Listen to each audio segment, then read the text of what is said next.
welcome back to Area 51 and a half, where we talk about all things science fiction, fantasy, horror, and pop culture. I am your host, John Allen, also known as Spooky Uncle John. With me, as always, is my co-host and producer, Snyderman 501, Nick Snyder. And our techno-mage, Wren, a.k.a. Pyre Lily. We've got a really big show today, so Nick, remind our aliens how they can get a hold of us. You can find us on social media, Instagram, Twitter, TikTok, and Clapper at the Area 51H. And you can find us on Facebook by searching for Area 51 and a half. Okay, we've got a lot of things to talk about, but first, here is your spoiler alert. Spoiler alert. Spoiler alert. Spoiler alert. So, 3 big movies kind of came out all at the same time. And I know you guys didn't get to see all of them. Yeah, a lot of it's been kind of a thing where a lot of films came out very quick fire succession. And I just haven't had the time. No, I know. I really had to plan it and go out there to try and see them. So I saw Shazam! Fury of the Gods. Going to talk about that a little bit first. Let me just say it's not quite as good as the original Shazam. Somehow I did not see the trailer that showed Gal Gadot as Wonder Woman. So when she showed up, I lost my mind. I just completely lost my mind. I don't know how you missed that. I was trying to not watch because these trailers. I don't like to watch trailers, Nick. Because it's either they tell me too much or they're not good or whatever, right? Like I just need a taste of the movie. So of course Helen Mirren was spectacular. Of course she was. Right? The only thing is that there was a lot of the script seemed a little disjointed. You know, because I think they were trying to tell 2 different narratives and 3 different narratives, and it got a little muddy. But as far as the acting goes, it was really good. You know, like I love Grace Carolyn Curry as Mary, and I want to see more from this actress. So she is actually in a movie called Fall with Virginia Gardner from Halloween 2018. That's the babysitter, right? Yeah, that's the babysitter. We both loved that character. We loved that actress. So they're in this movie called Fall that I think it's on Netflix. So I really want to see that movie. I've heard about it. I want to see that. Yeah, I really like those 2 actresses, so I want to see that movie. The story in Shazam is really pretty simple. Atlas's daughters are kind of peeved that their father's power was stolen and it's been given to a child. And they want it back. I can see that. And that's pretty much all you need to know. And of course, the Shazam family does the thing, and it's this whole wonderful thing about foster families and all that kind of stuff. It's an enjoyable movie. You're going to like it. I don't know what's going to happen with the whole DCU. So stick around for the stingers at the end, but nothing might come of them. We don't know. The other movie I saw that you guys didn't, John Wick 4. The completion of the trilogy, of which there are 4.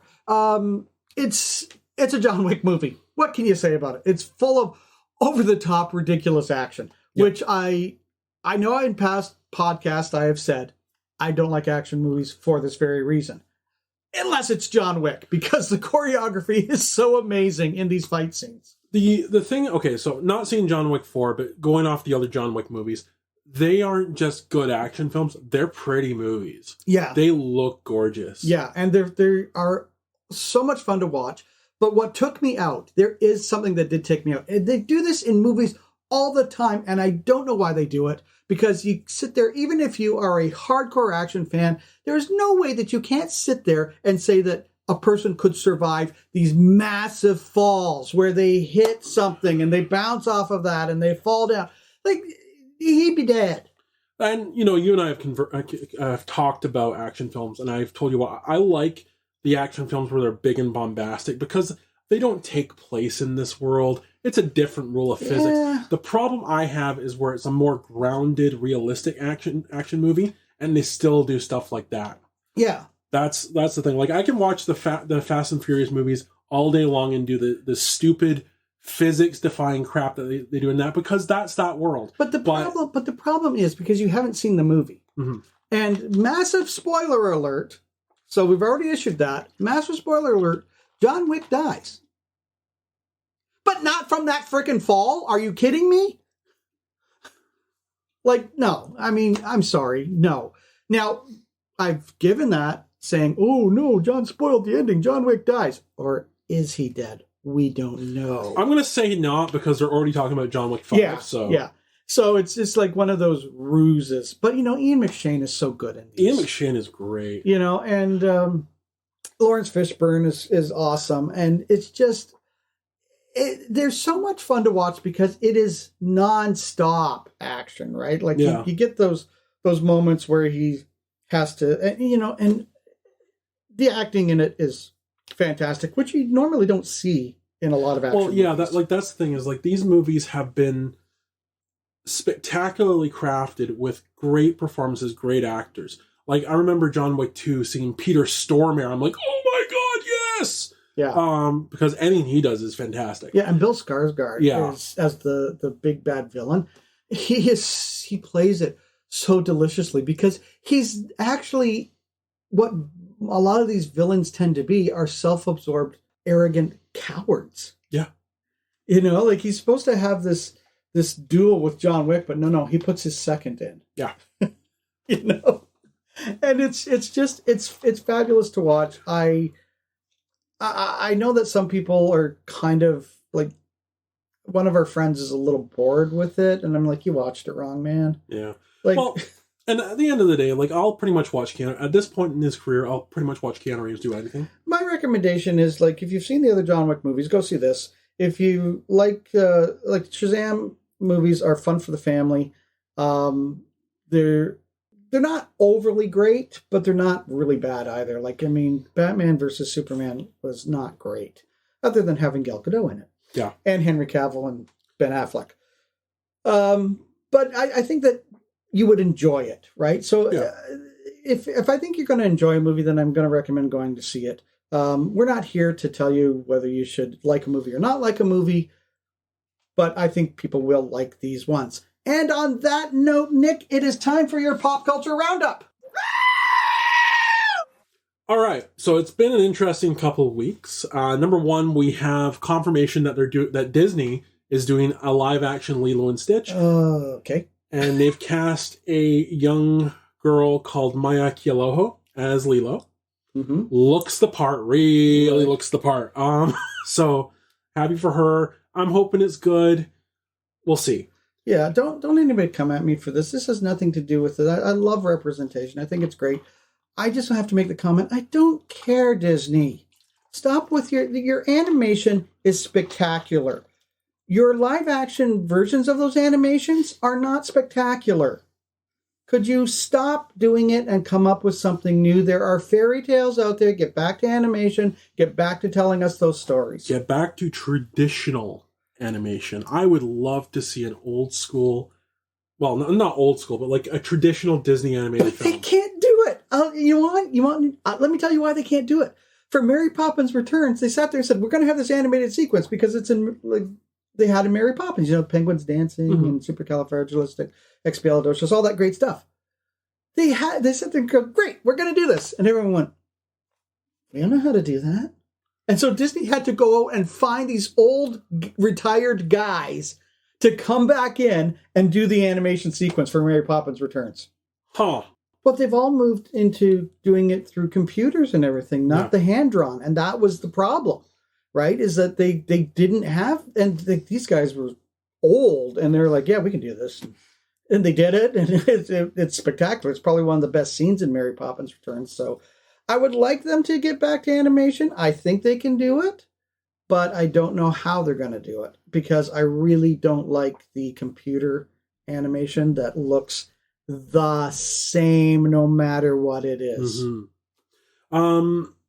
Vecna himself, Jamie Campbell Bower from Stranger Things, has been cast in a remake of Witchboard.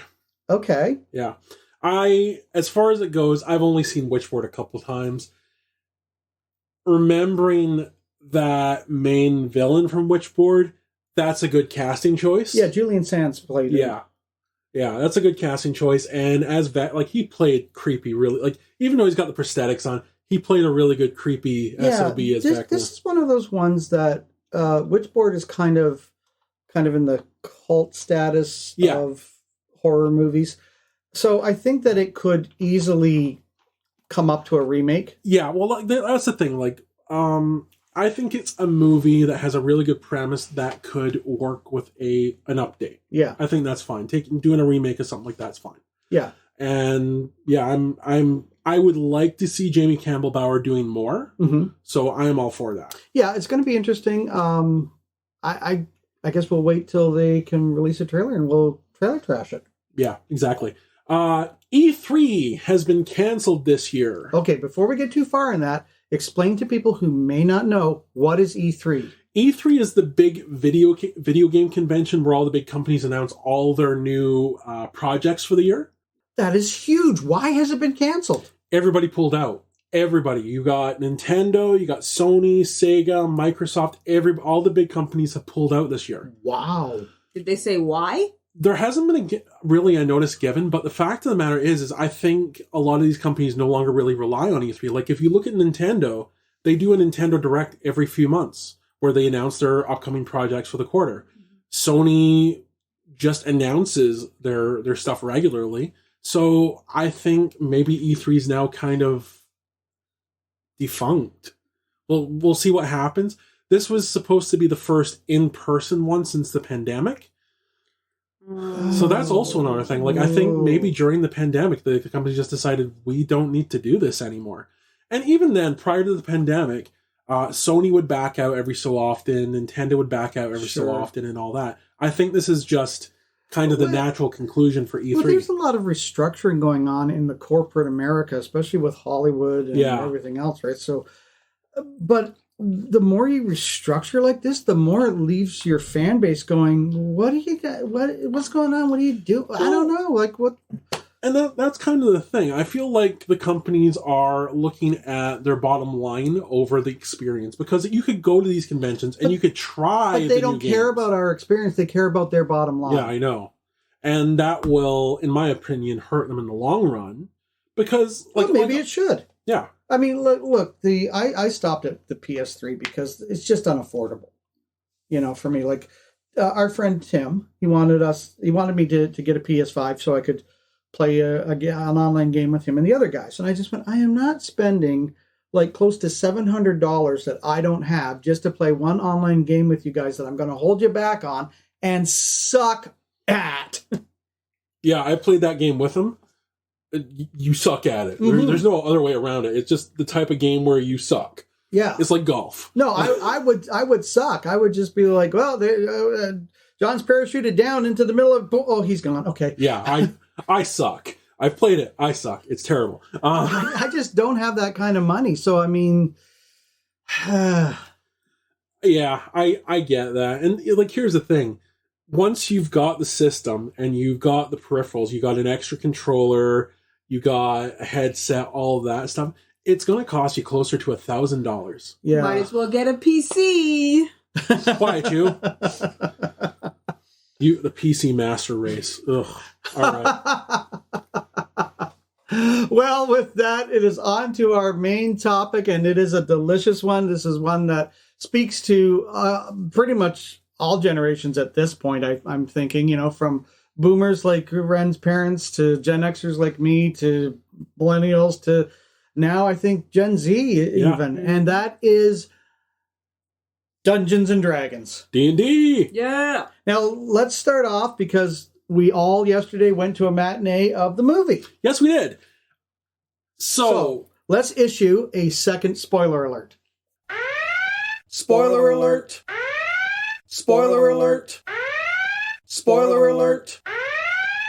I really enjoyed the film. So let me just say that I am kind of newer to Dungeons and Dragons. I've only been playing within the last couple of years. I've only played a few campaigns, but to go and sit down and watch that movie, and watching the movie felt like a campaign. It felt like the campaigns that I've been involved in, where it's less Lord of the Rings and more Monty Python and the Holy Grail. It's a lot. It was funny. It was funny. Yeah, I had to look at it from a very different view because it's been a number of years since I have ever played Dungeons and Dragons. I was probably like 16 or 17 the last time I played. So for me, I was just looking at it as a movie. it's not a great movie. It's a great D&D movie, don't get me wrong, but it is not a great movie. Now, the reason I say that is, one, the budget was low. Comparatively. For Hollywood, it was a low budget, and it showed. Yeah. There was no way that axe was real at all. And you could tell that. The costume looked cheaper. The sets looked cheaper. Everything looked cheaper because I think that most of the budget goes to Hugh Grant, Chris Pine, and Michelle Rodriguez's paychecks. Yeah. There were pacing problems, especially at the start. I was saying to Wren while you were getting your drink that part of the problem was you can beat a joke to death. And they took this really long time at the start where they kept referring back to Jonathan. Really, Jonathan's not here yet? And I'm like, okay, now it's starting to get annoying. 3 is kind of the rule. Yeah. And they went about 5, 6, and then Jonathan shows up. And by the time Jonathan shows up, I'm like, I don't care now. And there was this sort of huge kind of backstory that kind of plotted. The script was a bit disjointed.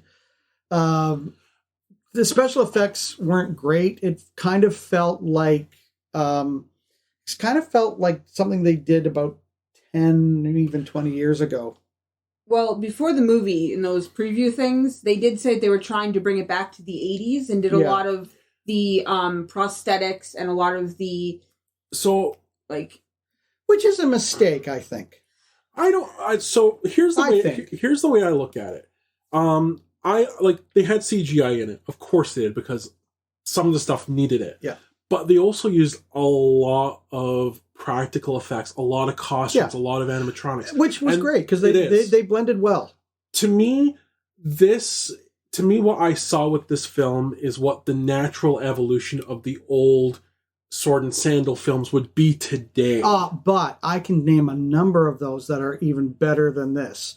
Conan, as an example. We just talked about these movies on our last podcast.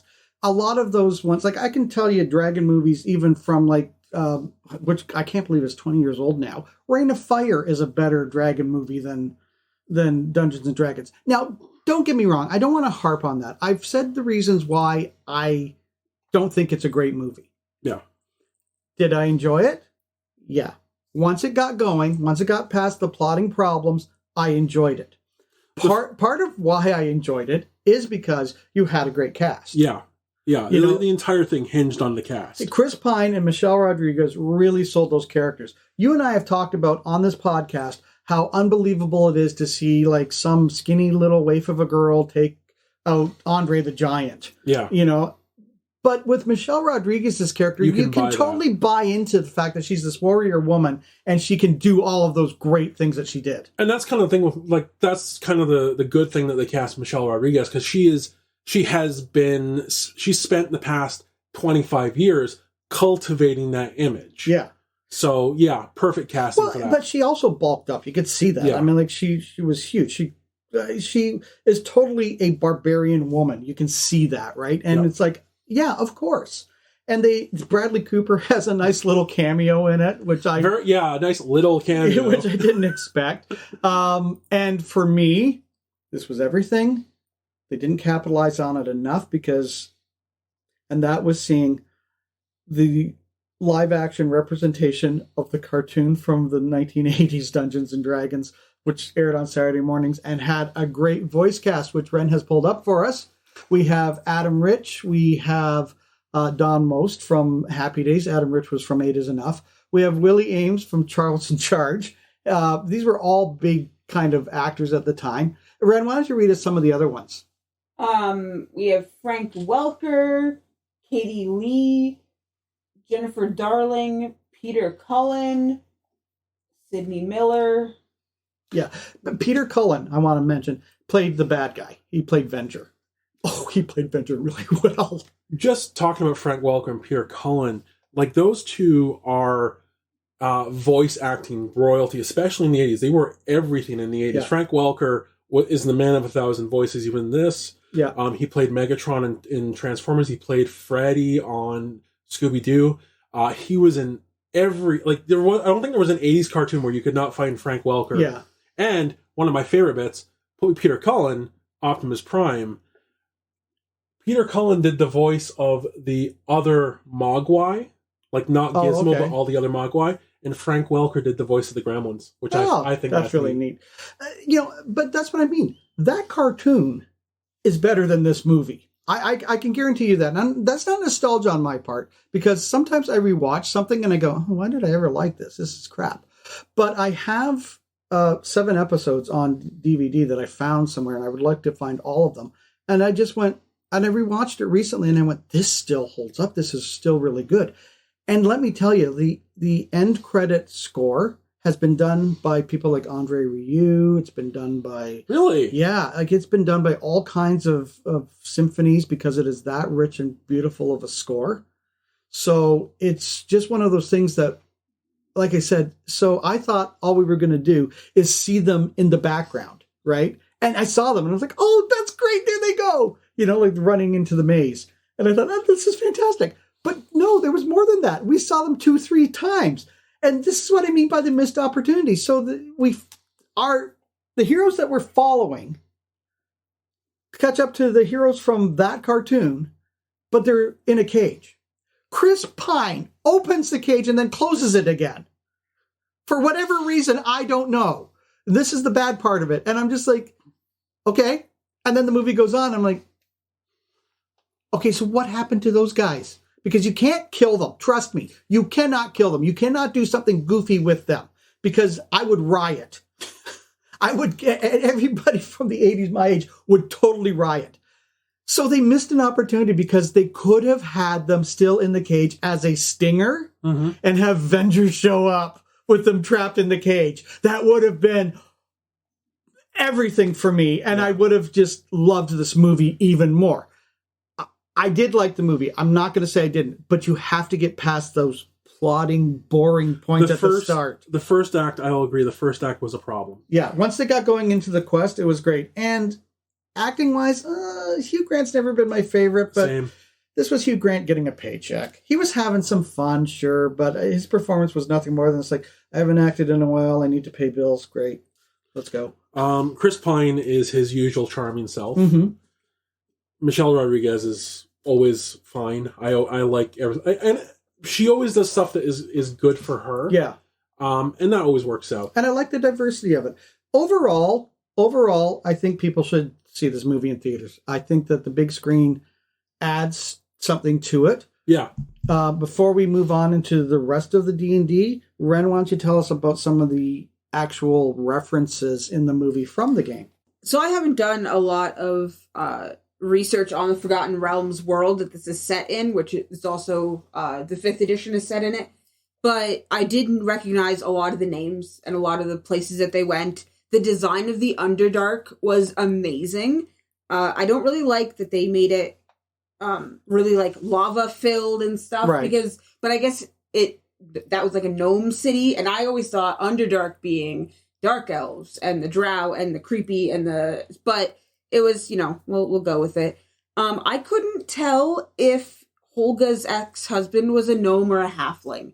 I actually had to look that up didn't afterwards. We discover he was a halfling? He was a halfling, but I thought he was a gnome. And I was like, gnome he was not. Didn't see, no. The amazing work that they did with the spells, like the Frost Touch and the Major Image, were just so good. And the use of like the Frost Touch, I found that hilarious. She turned her finger into ice and stuck it in the tea. That was, that's what we use it for. I want to speak to that for a minute, because Daisy Head, right? Yeah. She was fantastic as the Red Sorceress. Oh my God. I think she was like the standout. She was amazing. I absolutely loved her. She looked like one of the Olsen siblings, though, and I was convinced that she was, because she looked like one of the movie Beastly. Mm-hmm. There's a witch character. Right. They look exactly the same. But people look exactly the same. I can totally see people cosplaying this, and I can totally see them cosplaying her. Oh yeah, I'm waiting for it. Yeah. Anime North Fan Expo, they're going to be just full of cosplays. Yeah, my only big thing was just like, I don't know, I like my tieflings more demonic than what Doric was. She only really had the horns and the tail. And she did use her tail, but I was like, You could have gone really over the top with this tiefling. That's kind of the thing that kind of gets me, right? Because like they did these things where you were supposed to grab something. I didn't even notice she had a tail. That's what I mean by it's not a great movie. You know what I mean? Like structurally, it's not great. Yeah, you could see it. Like she had it, but it was a small little one. I guess she was more of a human than the demon. Yeah. But also the lich designs. Oh my god! Because all the red mages were all liches. Oh, they were beautiful. And when you saw like the image of the one in the shadows with the mask, yes. Oh, so I do I obviously cosplay, and I cosplay as a character from the Adventure Zone who is a lich. And I really have to up my game now because I feel pretty sad. But my original lich design was like the one in the shadow, so I feel pretty good about that. Can we just mention Pudgy Dragon? Pudgy Dragon! I love the chunky boy! The chunky boy! I think that, the fact that they leaned into comedy was actually a good choice. My favorite line was when those brain things walked by and then, well, that's insulting. I said to your dad, because I was sitting next to your dad during this, and there was the scene where, I don't know what the species is, but they're cats, basically. Tabaxi. And I had no idea why they were freaking out over this giant fish. And apparently the giant fish had swallowed one of her kittens. That's why she was freaking out, and that's why everyone was freaking out. And so this fish horks up the kitten. And I turned to your dad and I said, well, that is now officially like the weirdest thing I have ever seen. And your dad said, oh, you haven't seen anything yet. And then a wagon full of pumpkins goes by with open teeth and they're licking their lips. And I'm just like, I stand corrected. And then the brain creatures, and I just went, okay, I'm out. Those are little minions of the mind flares. Yeah, that was so it's all bizarre. Underdark weirdness. It's one of my favorite things about the movie, and I constantly kept leaning over to you to mention it. Anytime Holga, which is Michelle Rodriguez's character, she's not overly smart in the film, and every time she does something kind of dumb, I leaned over to Wren and said, well, she rolled a low wisdom stat.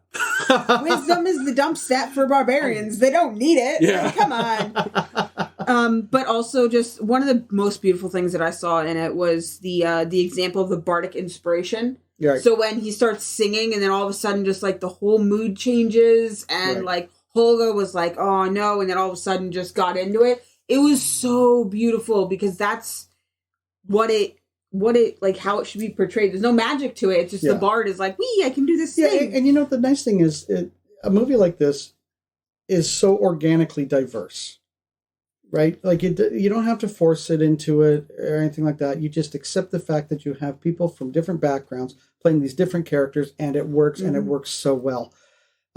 Which makes me want to actually bring up the point back to the 80s cartoon Dungeons and Dragons. It's the first time since, I think, Josie and the Pussycats that they actually had a person of color as a main character, the acrobat. And she was voiced by a woman of color named Tanya Gale Smith. Yeah, and it just did a beautiful job. And that kind of bothered me a little bit in this movie, is the fact that I could sit there and I said, okay, great. There's the barbarian, there's the ranger, there's the cavalier, there's the thief, there's the wizard. I didn't see the acrobat. She must have been there, but I didn't see her. So whether or not it was an editing thing or whether they focused on it or whatever, but that to me was kind of a mistake, as much as I loved seeing those characters. But those characters have appeared in a foreign television car commercial, which was a spectacular car commercial. You can look it up on the internet. And they appear in this movie. So that tells me I want to just shake somebody in Hollywood that there is an appetite for these actual characters to do a live action Dungeons and Dragons cartoon movie. Do it! Do it! I want to take a second to just talk about one of the writers and directors, John Francis Daly. Now, John Francis Daly is also an actor, most known for doing Freaks and Geeks, and he played Sweets and Bones.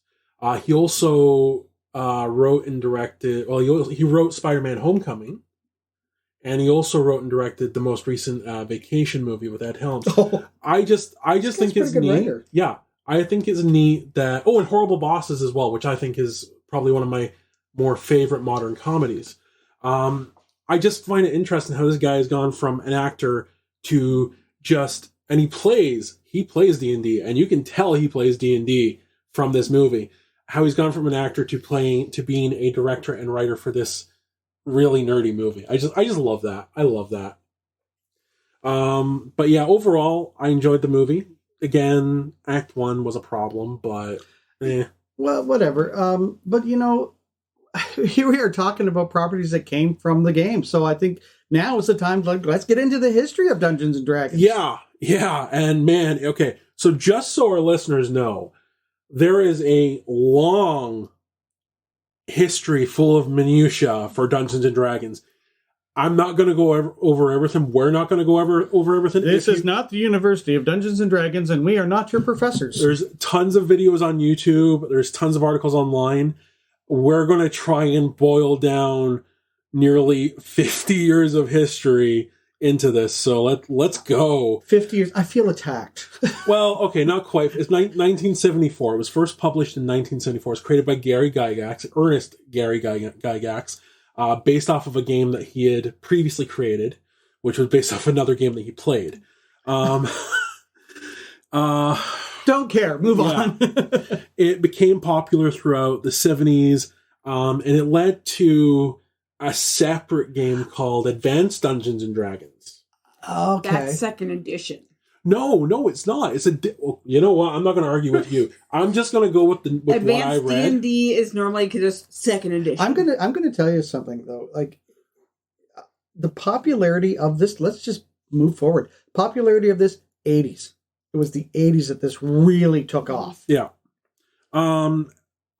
So, and there's been so much with Dungeons and Dragons over the years. I mean, there's, of course, you've told me, and there's regular gaming conventions where people just go and play Dungeons and Dragons, and Gen Con. The conventions are huge. We've had cartoons. We've had the cartoon that you've described. We've had other Dungeons and Dragons movies which sucked, but they exist. We've had movies that have. This is better than those. Oh yeah, like Sharkula was better than those, but anyway. But like that's the thing is like it's had a significant impact on pop culture. It's featured in other movies like E.T. It's featured in television shows like Stranger Things. Yeah. It has become a huge part of the pop culture pantheon. And let me address that because I was there during the 80s, of course, when this was popular. And that's why we really got all of these fantasy films, because fantasy was huge. Yeah. It just became really huge. But the culture between then and now has really shifted, because then that was for nerds. You were a nerd, right? And it wasn't just nerds, because I think Stranger Things really got it right. Because this is not a derogatory term. It was a nickname that we had for guys that were into metal and all that kind of stuff. We called them hairbags because they were the fans of the hair bands. So that's why they were called that. That could be regional, but no insult was made. So you had like the hairbags that were playing this, and you had the nerds that were playing this, and it's kind of a weird melting pot of the two cultures in a way, because the nerds now had defenders in the hairbags, right? And there is this sort of rich thing that happened in the 80s that hasn't happened since, where you had the metal bands like Rat and all that kind of stuff, right? Where they would actually, their music really fit these fantasy films, and they fit nicely in with something like Dungeons and Dragons, and you don't get that anymore, and I lament that. I miss that. There's actually, my brother knows a lot more about this than I do, but there's actually like the bardic metal bands and stuff like that now. Yeah. So there are a few that are starting to bring that back, and they're thank trying God. to, like, he knows of one that he absolutely adores, and they do just like D&D themed and the style, and they're all they sound like bards, but it's like metal. But that's what made horror and fantasy so good in the 80s, was that it was this great melting pot of all of this pop culture that was kind of outsider, right? And of course, then, let's get into this right now. Then you had the religious right that was trying to say that basically we called it the Satanic Panic. Everything was Satan. Yeah, and that, I mean, we've seen that in a few series since, but I don't think it was that intense, like for like the 90s kids. But in the 80s, it was all, everything's Satan, everything's because here's what happened. Dungeons and Dragons came along, was invented 1974, was kind of in the closet. People were finding it, exploded in the 80s, somehow went away, went back in the closet, went back a little underground again, and now it's coming back out in a big way. Yeah. And I'm kind of here for that.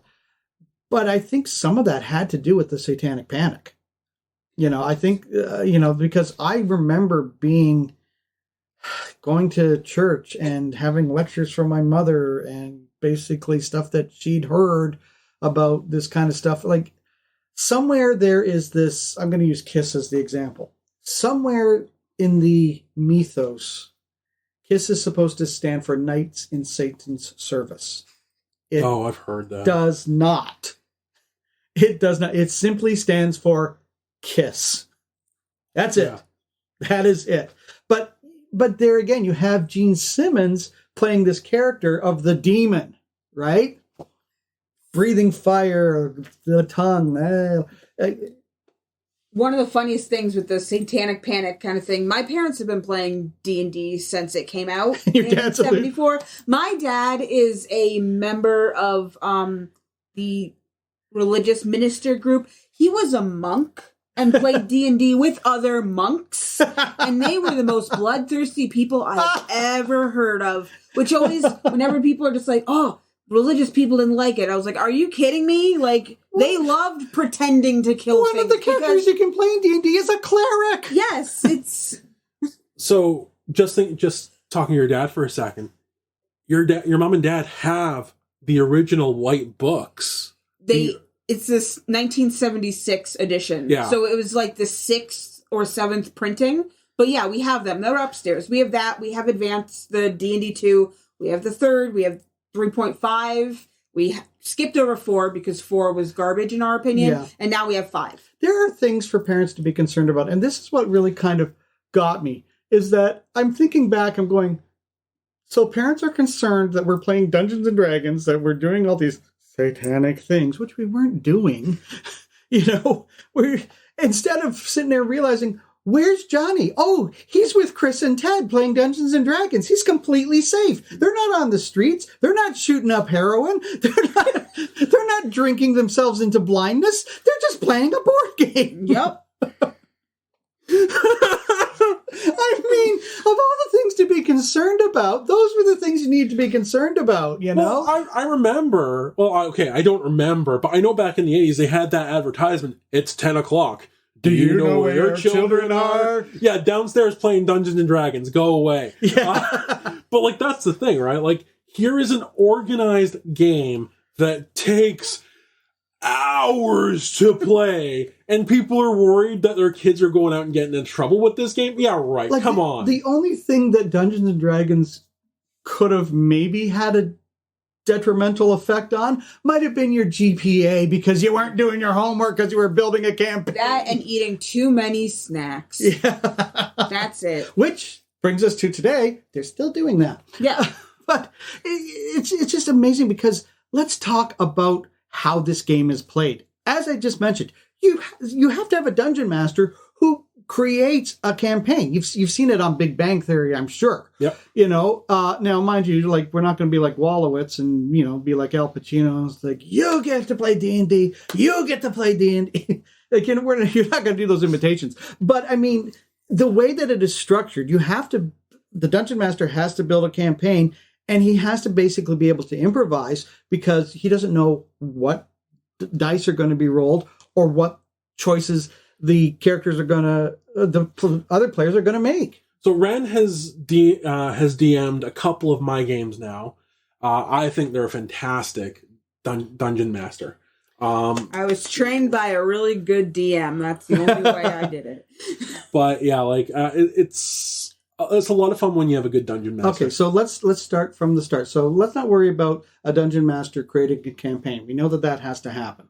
If we got into the minutia of how that happens, we'd be here for hours. So how do you actually play it as a player? Well, you got to create a character first, which can take a while. But honestly, creating a character, just because I'm a creative person, it's my favorite aspect of the game is creating characters. Okay, what choices are there? You've got your... There's so many choices. Give us a few. So you can choose your species, which includes human, half-orc, dwarf, all that stuff. Yeah, never mind species. Then you've got the different classes. You got your barbarian, you got your cleric, you've got your the paladin. There we go. Thank you. Sorcerer, wizard, warlock, bard, artificer. All the subgenres. Yeah, basically, and then there's Pikachu, Yoda. They're constantly Ranger. There are Jedi ones.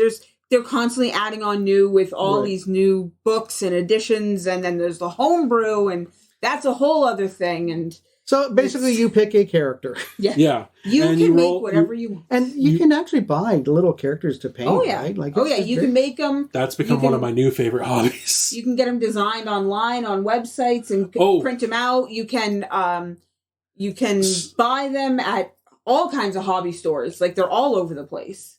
Or you can buy them pre-painted. So I went down an Etsy rabbit hole for D&D characters. I found this walking shark T-Rex monster that looks spectacular. I found ones based off of Beetlejuice, Ghostbusters, Power Rangers. I have to show you Hero Forge. Hero Forge? Hero Forge. It's where you can make it, and then you can either get them to print it or get the file, and then a 3D printer can print it out for you. That's awesome. And you can do anything. You can do for Traveler. You can do for modern stuff. You can do for D&D. You can do for the uninitiated. Traveler is D&D in space. It's like a Living Firefly episode. It's wonderful. And once again, the Gen Xer has to rein the millennials back in. Okay, let's talk about the dice. So dice. There's a legitimate dice culture within the culture, right? So of Dungeons and Dragons. So you have. We'll get into that in a minute. Okay. So you have your character, and the characters make choices based on the dice. Yes. So they roll these dice. Now these dice, they're not like your typical 6-sided dice. No, they started out originally as the 6-sider, and then they've gone through a couple different sets. But now there's a standard 7 that everyone uses. 7 to 9, depending on the set that you buy. And what do they all stand for? So there's the D20, which is like your standard, just what you roll for everything. That's your charisma, your uniqueness, and your talent. So you roll the die, you roll the 20-sider, and that basically says how well you did things. Right. And then the other dice are used for damage, or the DM can be like, oh, roll a percentage. So you roll 2 10-siders. It used to be 2 10-siders. Now they actually have ones that are set up with like a 6 and a 0, and then you roll the other die for the ones columns. It sounds so complicated. Is it really that complicated? It's all written down. It's all written down. It sounds complicated. When I started playing, I was really, really overwhelmed. But then I started playing. I'm like, oh no, this is actually fairly easy. As long as you have someone there, someone who's more experienced, to be like, yeah, this is what it means. Like I remember the first time I played Dungeons and Dragons with my then friends. I didn't know what I was doing. I was playing a magic user. I joined the campaign, and they were trying to instruct me how to do it. And we were in this really tight situation, and I rolled the dice, and I must have rolled it good because I laid waste to the beast.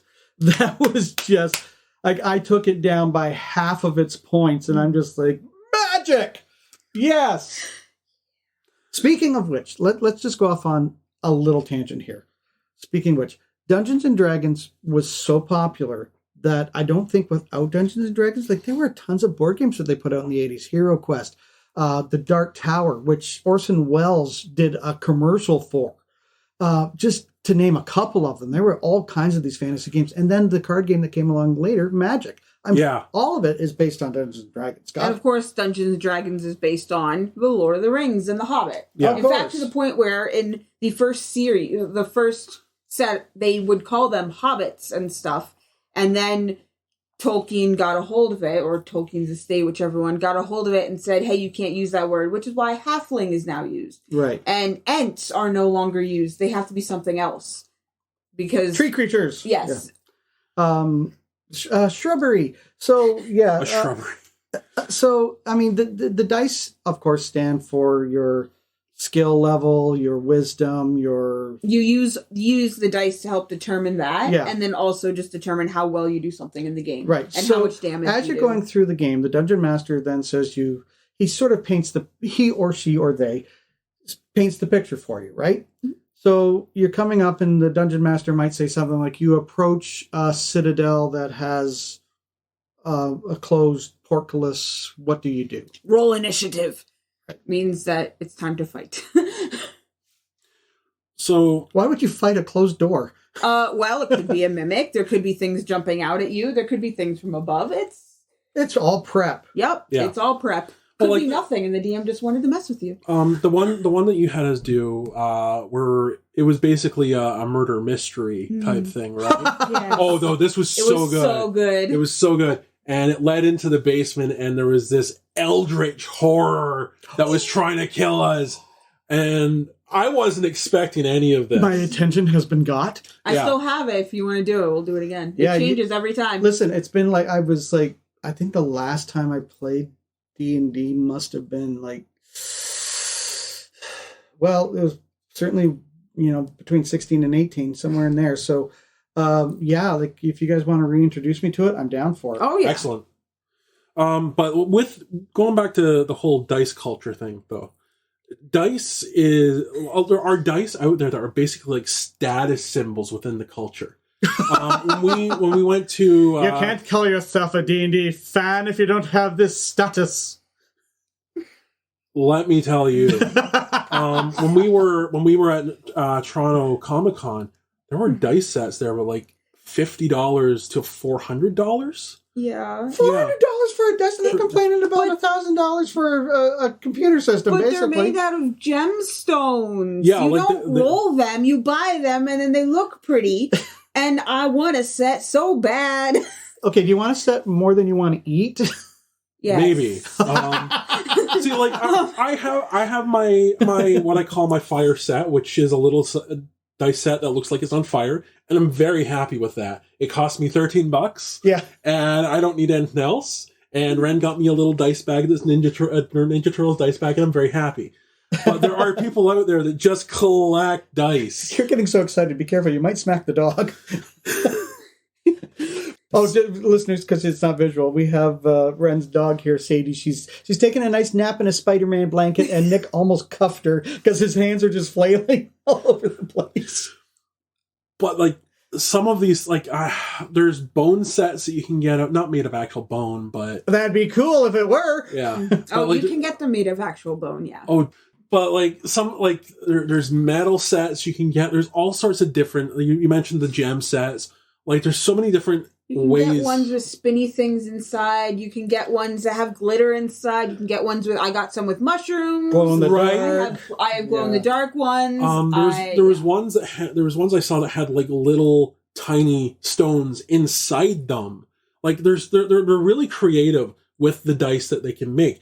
Now, one of my favorite ones that a friend of mine had back in college was the 100-side dice. No. This thing was legitimately a ball with numbers all over it. And it was that was a status symbol. That thing could roll forever. Yeah, it has little ball bearings in it, so that's how it stops. Oh, okay. Because otherwise, it's basically a circle, a ball. It'll roll forever. But yeah, it was pretty neat, and they are rare. They don't make them very often. I'm pretty sure that most fantasy role-playing games have all started with D&D. Well, like even so, just going back to how it's influenced other board games. I have a Ghostbusters game that is basically a mini D&D campaign. Yeah, I remember you like cracking that thing open at what was it, a New Year's Eve party or Christmas party that we were having with when Lindsay and Jared had their restaurant. And let me tell you, like Nick had to sit in the corner and read this novel of instructions to try and explain how to play the game, and we're just like, just give it up, man. Yeah, there's most should have read those before I came. Most systems use the D20 just because that's what people know from D&D. Yeah. But, I mean, GURPS started out... So GURPS is a whole other system for, like, the Traveler stuff. They use a lot of the D6s, and they went to D20s, and then they went back to 10. Like, they flipped around. The Fate system uses a totally different type of dice that are just pluses and minuses. And then Call of Cthulhu uses I might 10-siders. I might be wrong. Sorry. Yeah, Call of Cthulhu. It's all set normally in the 20s or the 40s. Diesel punk. Yeah, it's fun. I'm so in. Okay. I'm calm now. I'm calm. Are you Ren, sure? Yes, that just excited me way too much. Ren, we have a special shout out. Speaking of the dice. Yeah, so speaking of dice, there's this guy who comes to a lot of the conventions. He'll be around Southern Ontario for most of the year. He is Dan the Dice Guy. You can find him on danthediceguy.com or on Facebook and Twitter, and he has so many types of dice. He has just bins that you can just sort through and find whatever you want. He has 24-siders, 30-siders, occasionally 100-siders, and then, of course, all the sets that you might need for any of your D&D or tabletop game uses. Dan, thank you for promoting Area 51 and a half. Oh my goodness, this is exciting because I just keep going back to my teenage years, right? And it's kind of amazing how this really innocuous little thing was so divisive. You know, like you had to sort of play it and your parents weren't sure what you were doing and the preppies were like, you're such a nerd. And the only place you could get stuff was pretty much at a comic book store, you know. And let me tell you, comic book stores back then did not look anything like you see on The Big Bang Theory. Oh, no, they were like these... Because the margins on selling comic books is not large. So they were usually, like, here in where we live, there was a store called the Book Bin. It was a used bookstore. And there was a corner that the guy, Brian, had rented from the bookstore. And on Saturdays, he was there to sell comics. And from there, it kind of expanded when a fellow by the name of John Mills took over. And he moved it into one of those small stores on Ross Street just to expand a little bit. For a time, my brother even ran it. He actually bought it off of Brian, and then John Mills bought it off my brother. Because a teenager can't run a store like that. But, I mean, so that's where you had to go. And they had, like, here were your choice of Dungeons & Dragons dice. You want blue, green, red? Yeah. When I was growing up, so my parents played tabletop games since before I was born. So going to gaming conventions was a normal summer activity for me. And it was, if you wanted dice sets, you had to make your own. Yeah. So I have a whole entire dice bag of just my dice from when I was younger than 10, believe it or not. And it was a lot of just weird stuff, and none of them matched, none of them fit together, but there was a whole set of D&D dice in there somewhere. And that's how I played my games, because you couldn't buy a set. And of course, the internet was not, like, selling on the internet was not a thing anymore. Yeah. So but it's a big change. It's really fascinating when you talk about the changes, because you just showed me, like, your metal dice. You know, and I was just talking about, like, plastic ones that had nothing special about them. They didn't even have sparkles on them. It was just like, what color do you want? Here you go, set of dice. Bye. You know, you have to go raid your Monopoly game for a set of dice. There you go. And it's interesting because, you know, like I said, the whole satanic panic, the subversiveness of it, the playing it underground, playing it wherever you could, whoever's parents were cool enough to not think you were worshiping Satan. You know, versus when you move forward, there's always been that kind of pushback on anything to do with magic like that. Because I remember when the Harry Potter series first came out, there was like a religious right mother's like, this is evil because they're wizards and they're doing magic. It's like you realize that they're doing magic for good and nobody's worshiping Satan, and it's this whole allegory for World War II and the Holocaust, right? Pokemon had the same thing because Pokemon included evolution. Not really evolution in the way that we know it, but I want to make it clear that we are not anti-religion here. What we're saying is don't be stupid with it.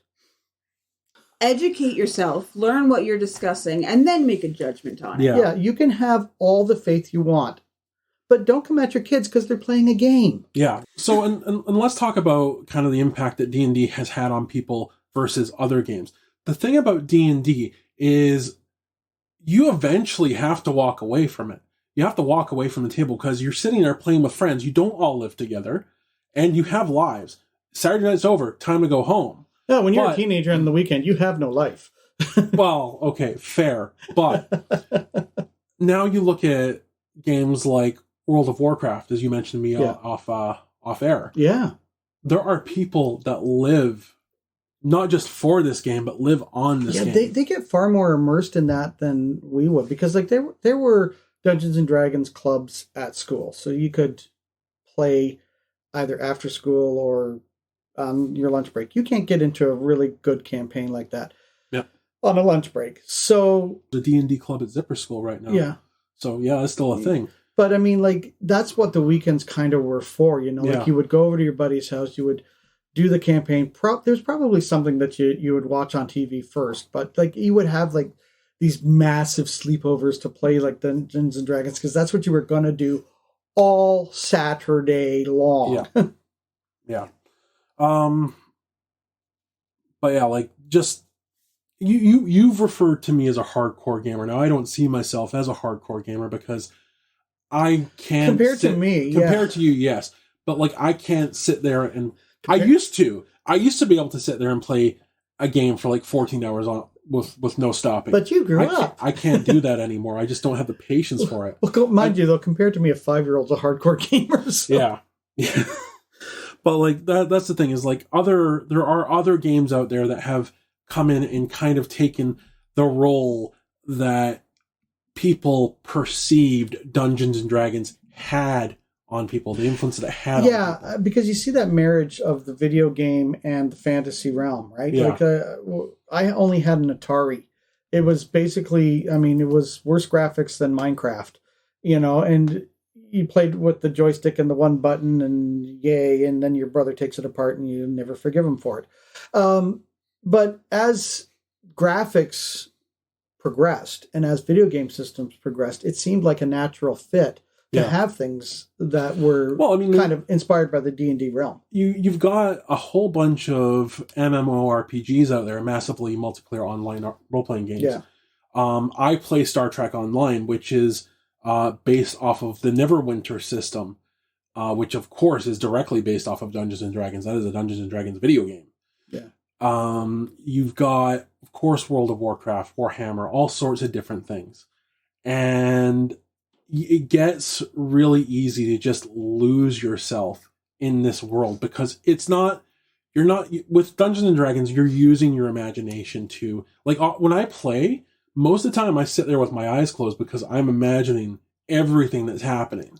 But with video games, you don't have to imagine. It's there. You're watching it. But what's really neat, and we see this here with Wren and their folks, where they have the little models and you can actually set up great looking things and you can visualize the campaign, which was kind of the idea behind Hero Quest. Yeah. And there was one called Wizards and Warriors, I think, where you had, and that was the whole idea between the Dark Tower. Like, let me talk about the Dark Tower, because that one, the dungeon master basically becomes the Dark Tower, and there's 4 of you, and you have to lay siege to the Dark Tower, and you press the buttons, because it's one of those great electronic games of the 80s, and it would spin around and it would tell you what you were going to encounter or not encounter, and so to actually take that next step from evolution, from it just being paper, like graph paper and dice, into electronics and visuals and models and all that kind of stuff, I think is really fantastic.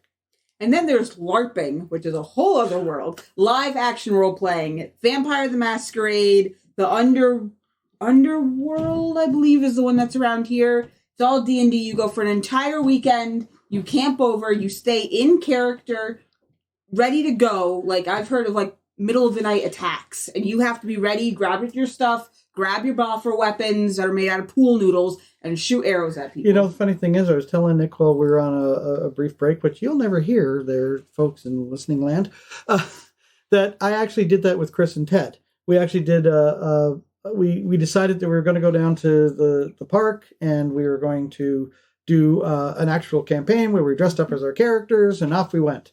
And then it started to storm, and we had to come home.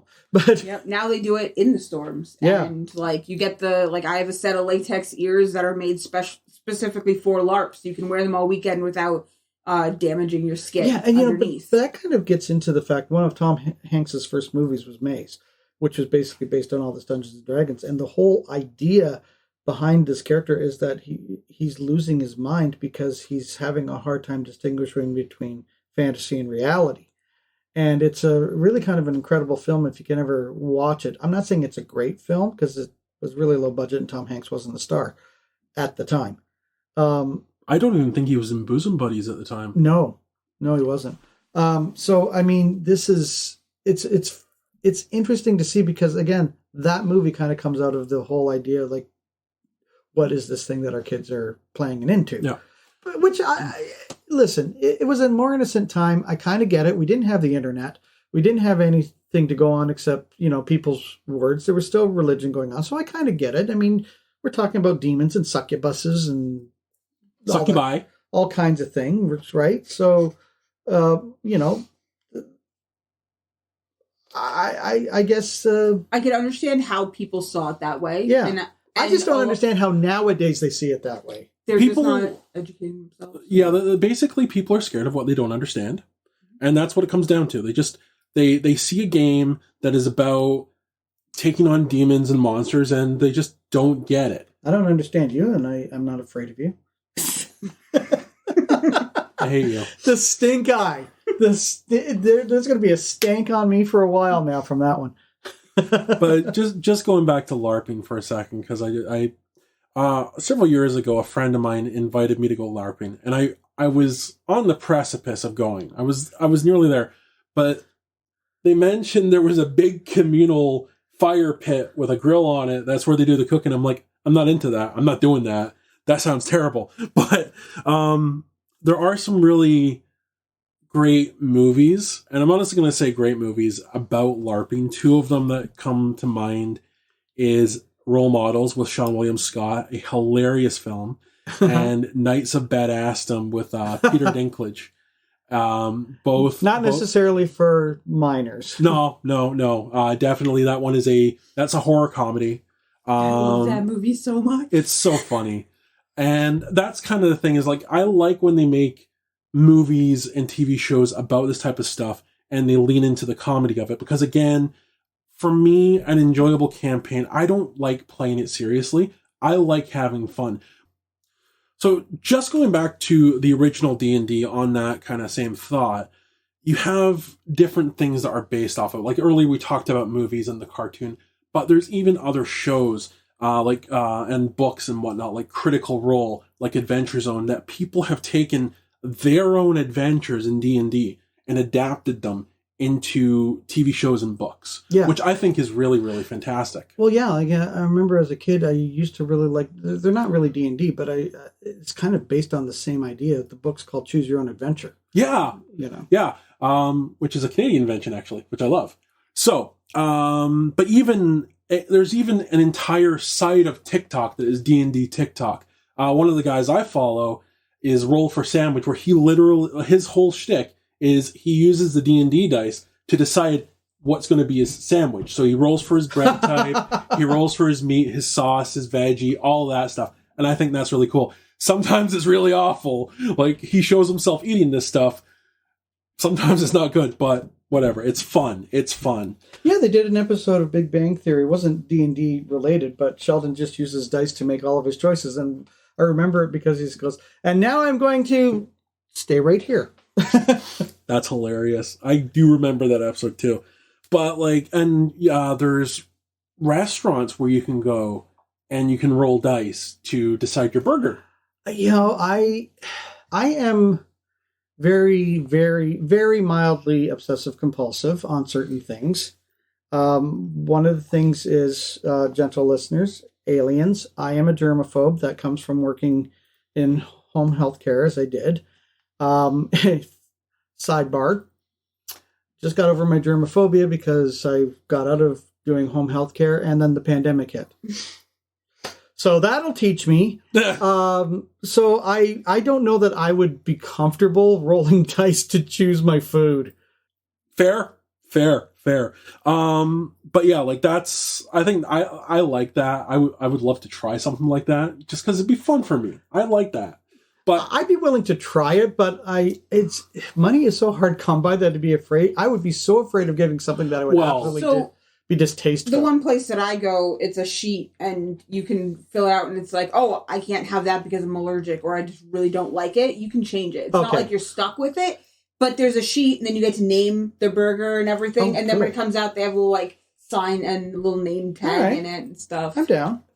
One of the other things I want to talk about as far as D&D and pop culture is there is a huge amount of celebrities that play this game. A massive amount. Yeah, this is going to be interesting because you mentioned this just before we started the podcast, and you weren't going to tell me the celebrities because you said that there's a celebrity on there One of them, that you want to see my reaction to. So this is a short list. This is a fraction of the people I found. Leaving out the critical role people. Yeah.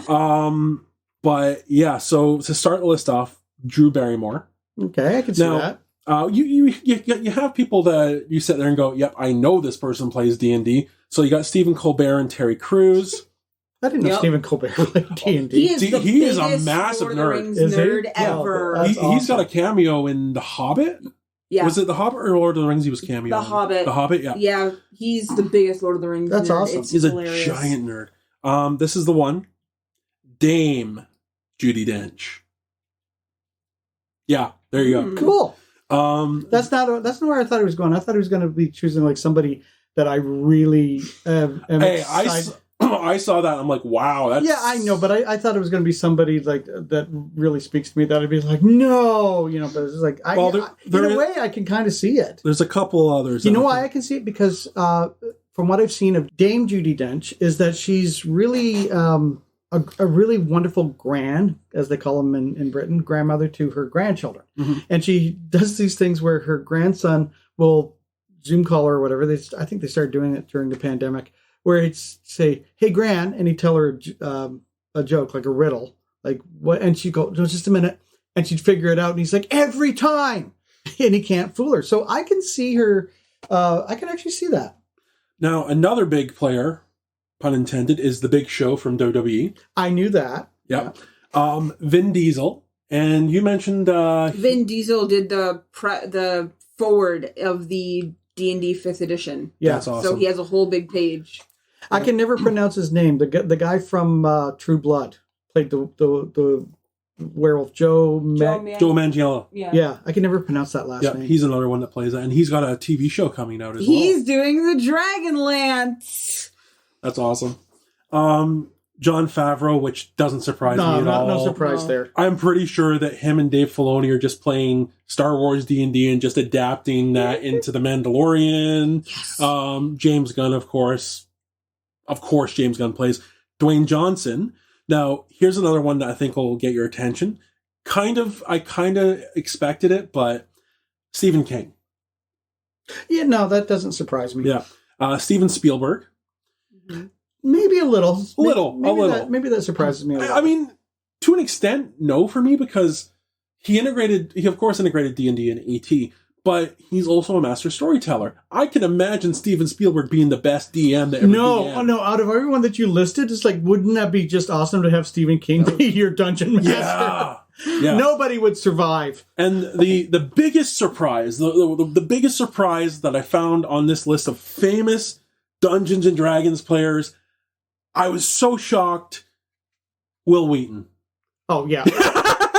Of course, yeah. He was practically the other starring member of Big Bang Theory. Yeah, Shut up. I know.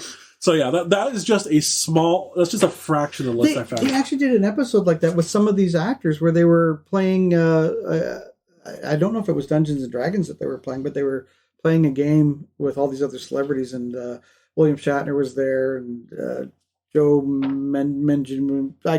Joe Manganiello. Joe Manganiello. I will get that. No offense, Joe, if you're listening. I'm missing a couple teeth. What do you want from me? And Joe Manganiello. Joe, if you're listening, go ahead and slide into our DMs. All right. Another name, though. I want Stephen King to slide into the DM. I know, right? Anderson Cooper also plays, which I thought was kind of interesting. Yeah. See, now that one is a little bit surprising because Anderson Cooper is a stoic journalist, right? Yeah. Like very serious in his job. And, we often forget when we see celebrities that, they're people too, and that they like to have their fun and downtime and hang with their friends. Yeah. And another one, although he's passed, and I really miss him. Robin Williams, of course, played D&D. I would like to think if he was still alive, he probably would have got that Hugh Grant role in the movie. But anyway, God. But it makes sense though. That would have been incredible. Huge Legend of Zelda fan. Named his daughter Zelda. Of course, he's in the Dungeons and Dragons. Yeah, doesn't surprise me at all.